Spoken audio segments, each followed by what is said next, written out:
when Charlie Gibson asked Sarah Palin, what's the Bush Doctrine? And of course, she famously got it wrong, and he said, in effect, you idiot, it's preemption. I actually felt kind of sympathetic, because I thought the Bush Doctrine was democracy promotion. And I do think that if you woke the man up in the middle of the night and said, what's your legacy? He'd say democracy. I mean, I think he really deeply believes that.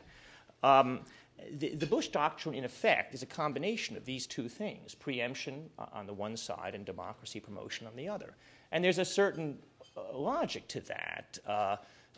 Preemption, in effect, is the negative or military side of the response to 9/11. And democracy promotion, in effect, the kind of positive, hopeful side.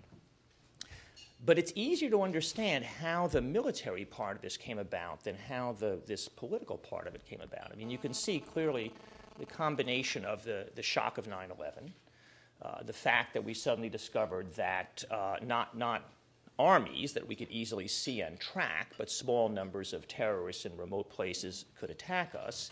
All those things would at least make it plausible to argue that we need to have access to the doctrine of preemption. And clearly also the sort of in the Bush administration's wish to throw off what they felt were the shackles that had been placed on American power would also lead to that. So whether you think it's a good idea or not, it's not hard to understand how the preemption thing came about.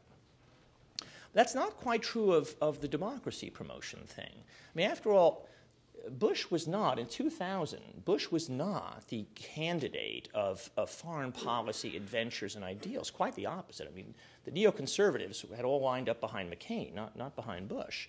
Bush was the realist. And he was the people he surrounded himself with, who came to be called the Vulcans, his group of foreign policy advisors, were almost all of them classic Cold War realists, with the exception of Paul Wolfowitz. And then when he came into office, the people who were his principals, Rumsfeld, Cheney, Rice, Powell, these people were not neocons. They were not foreign policy adventurers. They were different places on a spectrum of Cold War conservative. And so if you had thought about what this administration would be coming in, you would have thought this is going to be a kind of George Bush Sr. administration, with a slight, maybe a little bit more hard-edged. And so that raises the question, where does this democracy promotion thing come from? And I think the answer there, as for preemption, is 9/11, because as Joanne mentioned, in the quote from the president's second inaugural, 9/11 said, in effect, that what happens inside other countries matters to us in a way that it did not before. That is, before, the idea that it would be good if we could make other countries more democratic, better governed, less corrupt, and so forth, felt more or less like a kind of humanitarian imperative. 9/11 says, no, it becomes a national security imperative, that it actually, we can be greatly harmed by events happening inside the political culture of other countries. So that was I think, the underlying thought.